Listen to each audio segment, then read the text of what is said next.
Hi everyone, welcome to Gagan story time. आज की हमारी स्टोरी है ईश्वर ने माँ बाप जैसा अनमोल आशीर्वाद के रूप में हमें दिया है, तो हमें भी उनकी कदर अवश्य करनी चाहिए।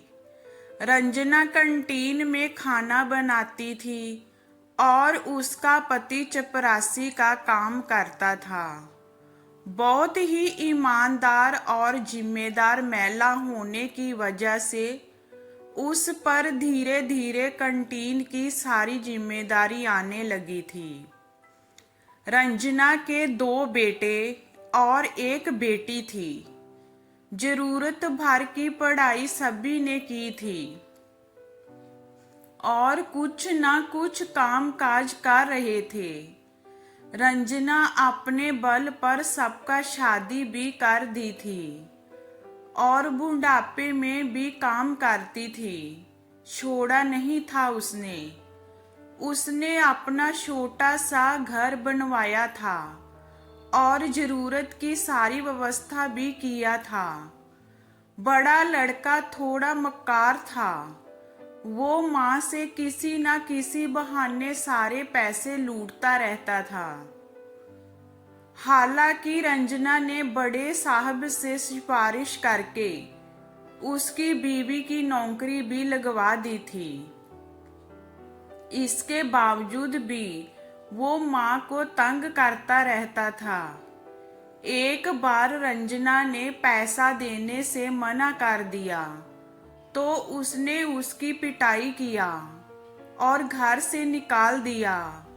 घर रंजना और उसके पति की मेहनत की कमाई से एक एक ईंट से बना था। फिर भी वो बिना कुछ कहे छोड़कर चुपचाप चली गई। एक कमरा किराए पर लेकर छोटा बेटा बाहर नौकरी करता था।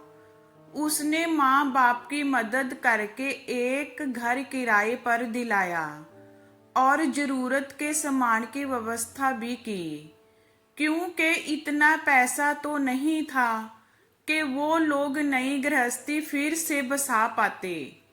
कुछ महीनों बाद बड़े भाई ने ना जाने क्या पट्टी पढ़ाई कि उसने भी अपना हाथ जे कहते हुए खींच लिया कि 2 बेटे हैं तो दोनों से लो पैसे, मैं अकेला क्यों दूं। रंजना एक घर खाना बनाने के लिए और पकड़ ली थी। एक बार मालकिन ने पूछा कि रंजना इस उम्र में इतना काम क्यों करती हो। रंजना के मन का गुबार फूट पड़ा। बोली, क्या करूं मैडम जी, बेटे ने मुझे मेरे ही घर से निकाल दिया। घर तो मेरे नाम ही है, लेकिन मैं कैसे बेटे बहू को बाहर निकाल दूं। समाज क्या कहेगा कि बुढ़िया मजे से घर में रह रही है और छोटे छोटे बच्चों के साथ बहू को सड़क पर छोड़ दिया। मेरा क्या, हम बूढ़े बूढ़ी कैसे भी वक्त काट लेंगे।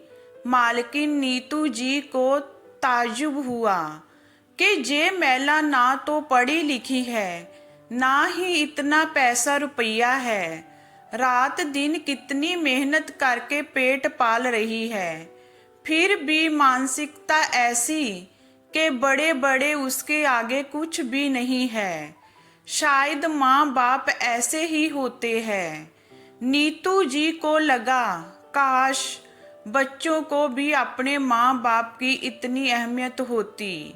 नीतू जी ने बिना रंजना को बिताए उसके बेटे से मिलने गई और उन्हें अच्छी तरह से उसे समझाया कि अगर वो अपनी माँ बाप को घर में वापस नहीं रखेगा, जहाँ उसको तकलीफ देगा, तो वो पुलिस को कंप्लेन कर देगी और उसको बहुत बड़ी सजा मिलेगी।